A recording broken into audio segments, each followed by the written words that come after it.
Full Circle by Nike Feme. Chapter 13. Dawn. Dust and smoke and gunpowder everywhere, settling on the ground and on tongues and teeth and in hair and uniforms, obscuring vision and numbing perception. This was just like Ishval all over again, thought Maze Hughes, blinking blearily through rain-fogged glasses, his feet sliding about under him in the slimy mix of mud and gore underfoot as he picked his way through the ruts and trenches dug into the ground in search of his unit. Left foot, right foot, a never-ending slog that made your muscles hurt because they just couldn't settle into any kind of rhythm as they fought to keep you upright.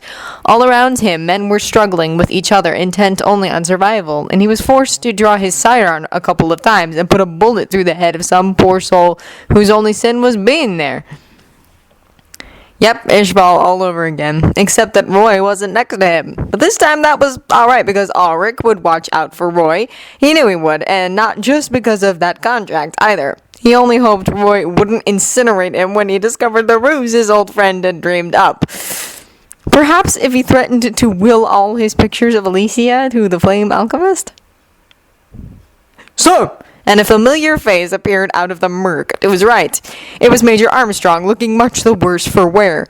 While the absence of his shirt wasn't unusual, the rips and gashes that marred his physique certainly were, as was the hang-dong expression he was wearing. Even the little blonde curl that normally hung proud and tight on his forehead was limp and bedraggled. "Major, good to see you're all right," said Maze in relief. "I thought we'd arrived too late. Auric's gone off to look for Alphonse. Where's the general?" Armstrong's plump pink face folded up on itself and his mustache quivered ominously. "We lost him." Maze gaped dumbly, a part of him refusing to hear what Armstrong was saying, trying to convince himself that he had misheard the man over the screams of the wounded and the dying. "Lost him? You mean he's dead?" No, Roy couldn't die at the hands of some lowly Drachman soldier. He was the Flame Alchemist, for crying out loud. The sole reason Maze was still here in this army, to watch that arrogant idiot's back and make him Fuhrer to help him change the world.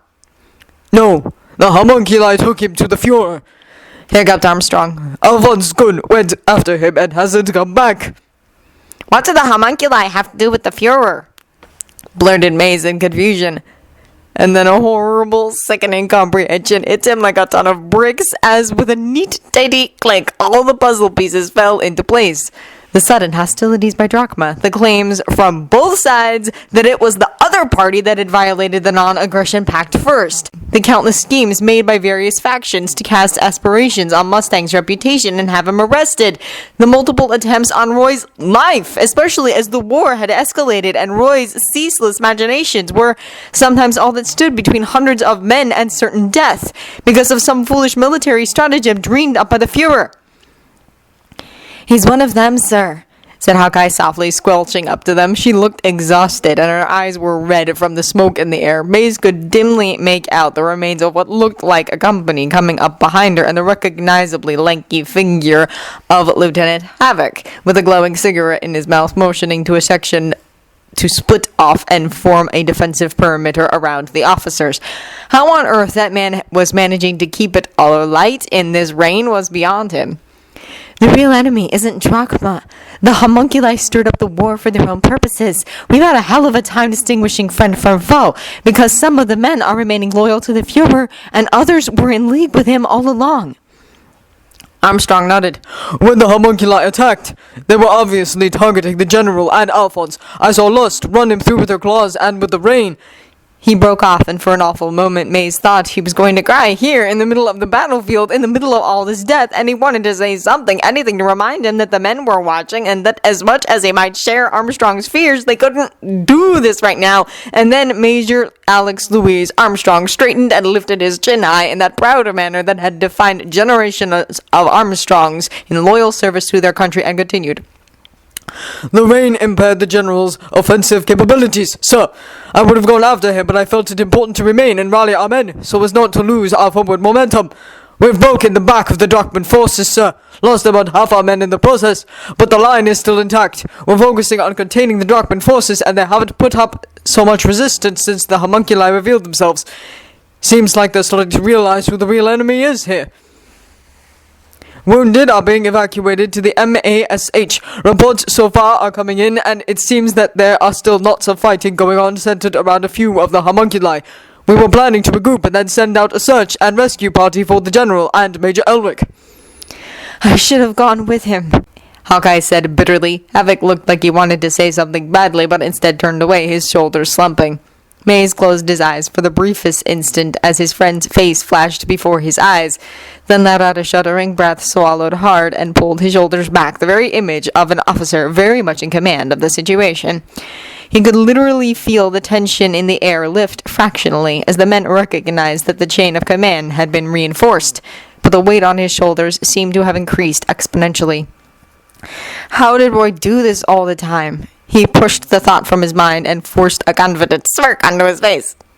Good job, Major Armstrong. And he let his hand fall lightly on the big man's shoulder, feeling him relax in response. If they all lived through this, he was going to get Armstrong a promotion. Sentimentality be damned. I'm going to need you to lead that rescue party. If the homunculi have the General, I very much doubt a regular team is going to do it. Are there any other alchemists available? Hawkeye shook her head bleakly, operational details at her fingertips as usual. No, sir. The civilian draftees are mostly dead or severely wounded, and the few who are mobile are helping to contain enemy combatants and re-establish supply lines. None of them are particularly skilled in offensive warfare, sir. You should stay here and take command, Colonel, rumbled Armstrong, who seemed to have been rejuvenated by May's praise. The Armstrongs have a proud history of excelling at special operations. I could take a platoon out alone. A thought seemed to strike the state alchemist. What of Auric, Kun? His abilities are strong, if untrained.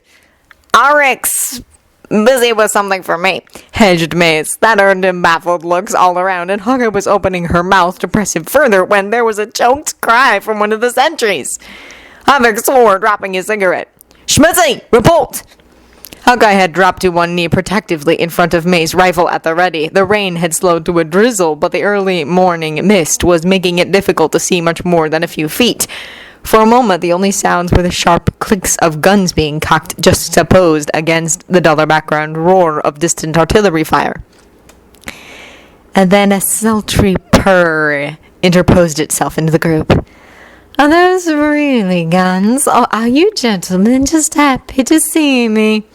The curvaceous figure of Lust sauntered negligently out of the mist, smiling kittenishly as she wiped a bloody hand on her dress. Riza Hawkeye's face tightened and she raised her rifle, only to be stopped by May's hand pressing insistently on her shoulder.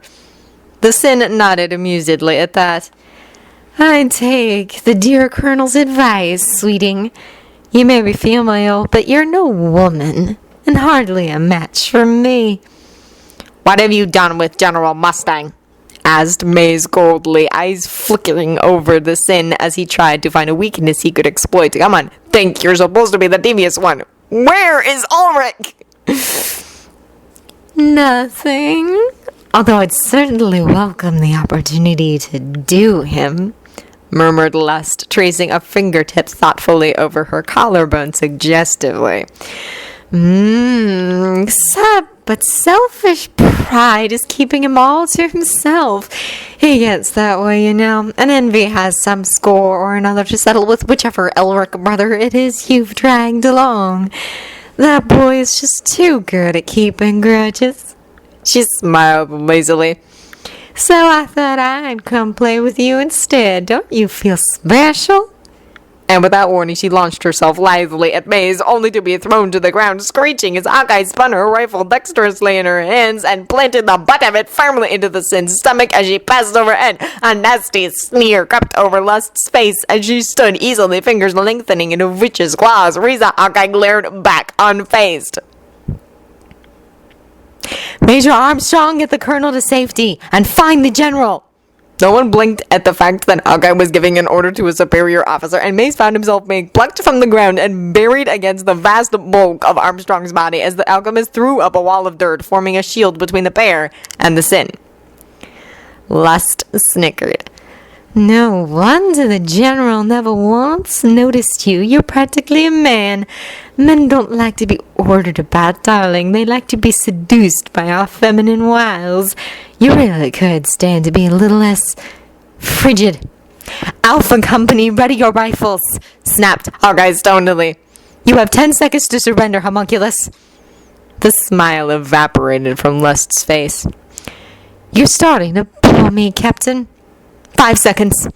With a hiss, the Sin sent lance-like fingers shooting towards Hawkeye, who batted them aside with a rifle stack. The sudden motion caused her to slip and fall, and the rattled soldiers promptly opened fire on the homunculus, creating a temporary distraction as Havoc rushed forward to shield Hawkeye. Riza, are you alright? She colored at the look in his eyes. His profession of love on the eve of battle had been embarrassing enough, but the naked honesty in his eyes was too much to deal with under the circumstances.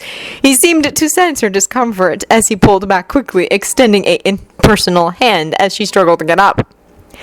Just the wind knocked out of me, she said sharply, taking his hand gratefully. It was warm and dry and oddly comforting. Where is she? The men have screamed Havoc as claws ripped into his back and lifted him bodily into the air. Riza stared up in horror as Havoc writhed helplessly, impaled on Lust's tines. The surviving men of the company were frantically reloading, but she knew there just wasn't enough time. The Sin smiled in a mockery of reassurance at her. Oh, don't worry. You didn't want this one anyway, did you? Poor little Riza. Only wanting the one she can't have. Such a waste. This one's actually quite sweet. Perhaps I'll keep him for myself. And Riza Hawkeye suddenly decided she'd had quite enough for one day. Swiftly, calmly, she drew her sidearm, walked right up to Lust, and emptied the revolver point blank into the homunculus's head. Her actions had been so unexpected and matter-of-fact that no one, least of all the Sin, had time to react before the sounds of the last gunshot died away, leaving behind only the acrid smell of gunpowder. The homunculus staggered, dropping Havoc as she clawed at her face, and Riza tossed aside her gun as she slipped her arms under his shoulders and heaved him to safety. Jean, are you alright? Remind me never to piss you off, he grinned weakly. She smiled tremulously. Well, then you'd better not die on me. I'm not one of your easy girlfriends. I expect to be wined and dined, you know. How touching, came the sneer. Lust was already straightening up, her face a parody of its usual sinister beauty as it regenerated before their eyes. But I don't think either of you are going to live long enough to have to worry about that. She started towards them, teeth bared in a rictus grin, and then faltered as a cry of pain rang through the air. Pride? All eyes turned in the direction of the sound. The heavy dawn mists seemed to be burning off despite the ongoing damp, and a few brave, faint beams of sunlight fought their way through the clouds to illuminate a ridge midway in the distance. May scrambled out from Armstrong's protective grasp and fought his way to a clear vantage point. He heard a gasp go up all about him as the men saw the Fuhrer stumble backwards, clutching at his face. The tall, broad figure of the earth-moving alchemist was silhouetted against the light as he stooped, cradling a man half lying on the ground, who could only be the general. And interposed between the Fuhrer and the two alchemists was a slight but easily recognizable figure. Even if the red coat flapping in the breeze hadn't telegraphed its identity to all and sundry, the shaft of sunlight that lit up a hair that glinted pure gold screamed it aloud. A ragged cry went up from the soldiers of Amestris, strengthening into a roar that fairly shook the ground. It's the Fullmetal Alchemist! Maze grinned grimly, ignoring the stunned looks around him. Give them hell. Fullmetal. Ed? The wistful hopefulness in Mustang's voice, so at odds with the man's normal air of cool invulnerability, tugged at Auric's conscience. Maze was so going to take the fall for this one when the truth came to light. But first, he had a job to do. A contract to fulfill, and the trained spy in him pushed aside the guilt and compassion that was Auric and nestled deeper into the character he had to play, that he'd heard so much about, but had never actually met, except by dreams and moonlight. Clothes maketh the man, he vaguely remembered Alp once laughing as they had stripped off bigger man rags that had reeked to high heaven.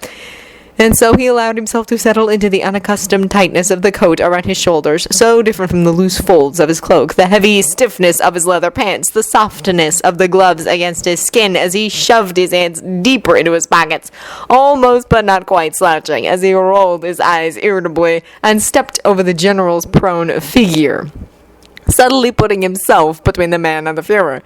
"Not now, bastard. I'm busy cleaning up your mess, and I'd better not hear any whining about a report later, either. I'll get the general out of here." Auric held his breath. If anyone would see through the charade at this point, it would likely be Al. The younger man wasn't stupid, and he was very familiar with both the Gatekeeper and his brother. Any expression of doubt on his part, and Auric would lose the psychological upper hand he was counting on. Fortunately, Al merely nodded obediently and made to move towards the general, only to pause as a thought seemed to occur to him. "Just a moment," he said softly, and turning around, violently backhanded Envy as the Sin tore himself free from the metal shaft, pitting him to the ground. The homunculus collapsed, knocked unconscious by the unrestrained force with which the normally placid alchemist had struck him, and Auric and Mustang gaped in shock as Al kicked him hard in the face, glaring down vengefully at the unmoving Sin. "That's for hurting my brother," rebuked the alchemist coldly, his voice laced with an unmoving steeliness that evoked memories of a much larger armored silhouette. And then Al was turning back towards them, large gray eyes soft and worried, as he knelt by the general and slipped a supportive arm under his shoulders as Auric flicked an amused eyebrow at him. He was pretty sure Al would have done the same thing, having witnessed what had happened to the few idiots who had underestimated the wrath of the even-tempered Gatekeeper. Despite Al's gentle touch, Mustang hissed as the jagged ends of a broken rib rubbed against each other, his eyes cloudy with pain and shock. "So, the rumors of your demise were exaggerated, Fullmetal," beamed Fuhrer King Bradley benevolently as he regained his balance, seemingly unconcerned with the fact that he had 21 inches of metal through his left eye socket. He reached up and plucked the dagger out effortlessly, tossing it aside as carelessly and stripping off his eye patch to reveal an Ouroboros as his lips drew back in a caricature of a parental smile. "And why, it seems you've learned a few things while you've been AWOL. Daggers instead of spears now, eh? You were always a quick study, even when you were littler." If he were completely honest with himself, Auric would have had to admit that his response wasn't entirely attributable to staying in character. Denial could be a wonderful thing. "Who the hell are you calling so short that it wouldn't have to duck if a sword was swung at him because his head doesn't reach higher than your boot tops? You overgrown, pompous excuse for it to spot a troll!" He luxuriated in the adrenaline rush that came with exercising his lungs, the electric lick in his veins that swept through his system, washing away the clouds of pain and fatigue that had been plaguing him since the last gate. Now, is that any way to address your Fuhrer, Fullmetal? What, you wanted me to write you a memorandum of understanding? Snorted the blonde man. "Bureaucrats, do you file requests for toilet paper in triplicate every time you go to the bathroom too?" "Be careful, brother," warned Al as he carefully stood supporting Mustang, the older man leaning most of his weight on the younger.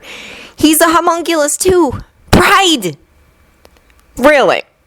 grunted Auric hostilely, filing that bit of information away under the "did not see that coming" category, which he had to admit had been receiving many new submissions ever since he had woken up in that little room in Resemble.